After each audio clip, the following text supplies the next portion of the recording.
On vous a menti. Depuis l'enfance, on nous répète que la paresse est le péché ultime, le signe d'un manque de caractère, d'ambition, de valeur. La société glorifie l'agitation, le hustle, être occupé, est devenu un symbole de statut. Ton agenda est plein, bravo, tu es quelqu'un d'important. Mais si je te disais que cette course effrénée est une arnaque, et que les personnes vraiment intelligentes et efficaces ont un secret, ils utilisent la paresse, non pas la paresse qui te cloue au canapé devant Netflix pendant 8 heures. Ça, c'est de l'apathie ou de l'épuisement. Je parle de la paresse stratégique.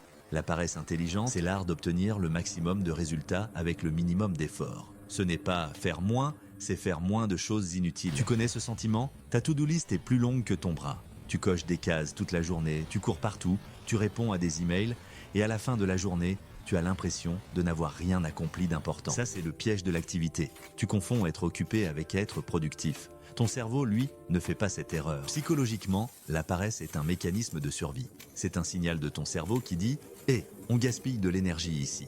Il doit y avoir un moyen plus simple. L'homme préhistorique qui passait ses journées à chasser des moustiques un par un n'a pas survécu. Celui qui a inventé un piège pendant qu'il se reposait, lui, a transmis ses gènes. La paresse intelligente est donc un moteur d'innovation. C'est elle qui nous pousse à automatiser, à déléguer, à optimiser. Bill Gates a dit « Je choisis toujours une personne paresseuse pour faire un travail difficile, parce qu'une personne paresseuse trouvera un moyen facile de le faire. » Alors, comment transformer ta paresse destructrice en super pouvoir ? Ça repose sur 3 piliers psychologiques et fondamentaux.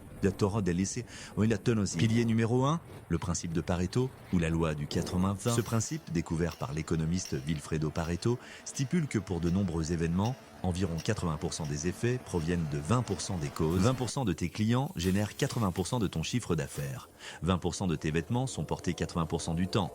20% de tes efforts au travail produisent un 80% de tes résultats. La personne inoccupée essaie de tout faire. Elle traite les 100% des tâches avec la même énergie, elle s'épuise. La personne paresseuse intelligente se pose une question brutale. Quelle est la chose qui, si je la fais, rendra tout le reste plus facile ou inutile? Il identifie les 20% vitaux et concentre toute son énergie dessus. Le reste, il l'ignore, le délègue ou le fait à la va-vite. C'est de l'efficacité impitoyable. Exemple concret, tu dois réviser pour un examen. L'étudiant travailleur lit les 500 pages du manuel.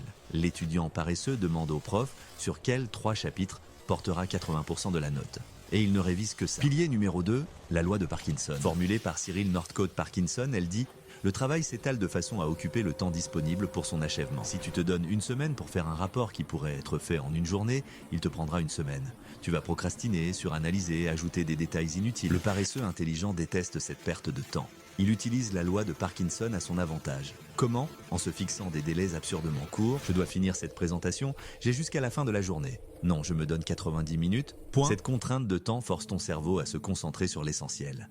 Fini le perfectionnisme, fini les distractions. Tu n'as pas le temps, tu vas droit au but. C'est un sprint, pas un marathon. Le paresseux intelligent travaille intensément pendant une courte période, puis se repose vraiment. L'employé travailleur, lui, reste assis à son bureau 8 heures, mais ne travaille réellement que 3 heures. Le reste du temps, il est dans un état de semi-distraction. C'est inefficace et épuisant. Pilier numéro 3, la recherche obsessionnelle du chemin de moindre résistance. Cela rejoint la citation de Bill Gates. Le paresseux déteste le travail répétitif et stupide. Il le déteste tellement qu'il est prêt à travailler très dur une seule fois pour ne plus jamais avoir à le faire. Alors, au lieu de continuer à porter les seaux, il va passer une journée à construire une canalisation. C'est un investissement initial d'énergie pour un gain de temps et d'effort infini. Une fois la canalisation construite, il s'assoit et regarde l'eau couler. L'effort est maintenant nul, mais le résultat est permanent. C'est le principe de l'automatisation de la création de systèmes.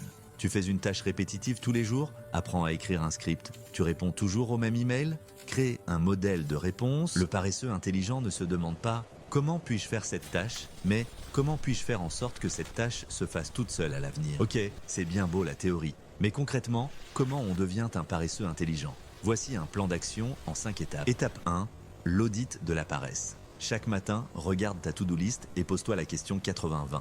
Si je ne pouvais faire qu'une seule chose sur cette liste aujourd'hui, laquelle aurait le plus grand impact? Fais cette chose en premier. Même si tout le reste part en fumée, tu auras gagné ta journée. Étape 2, le défi Parkinson. Choisis une tâche importante et divise par 2 le temps que tu avais prévu pour la faire. Tu as 4 heures, donne-toi en 2. Utilise un minuteur visible. L'urgence va créer une clarté mentale. Tu seras étonné de ce que tu peux accomplir sous une pression saine et auto-imposée. Étape 3, la chasse au saut. Identifie une tâche répétitive et ennuyeuse que tu fais chaque semaine. Et cette semaine, au lieu de la faire, passe le même temps à chercher comment l'automatiser ou la simplifier radicalement. C'est un investissement. Tu sacrifies un peu de productivité aujourd'hui pour libérer des heures de ton futur. Étape 4. Apprends à dire le mot magique. Non. Chaque fois que tu dis oui à quelque chose de peu important, tu dis non à tes 20% vitaux. Dire non n'est pas égoïste. C'est protéger ta ressource la plus précieuse, ton attention. Sois poli, mais ferme. Étape 5. Planifie ta paresse. Oui, tu as bien entendu. Bloque des moments dans ton agenda où ton seul objectif est de ne rien faire. Marcher sans but, regarder par la fenêtre, t'ennuyer. C'est pendant ces moments de vide que ton subconscient travaille. C'est là que les meilleures idées émergent. La créativité ne naît pas de l'agitation, mais de l'espace. En conclusion, il est temps de redéfinir la paresse. Ce n'est pas un vice, c'est un outil. Un indicateur, un levier. La prochaine fois que tu te sens paresseux, ne culpabilise pas. Demande-toi, quel est le message ? Quelle tâche inutile mon cerveau essaie-t-il de me faire éviter ? Comment puis-je atteindre mon but de manière plus directe, plus élégante ? Arrête de glorifier l'effort pour l'effort, commence à glorifier le résultat. Sois paresseux, mais sois-le intelligemment.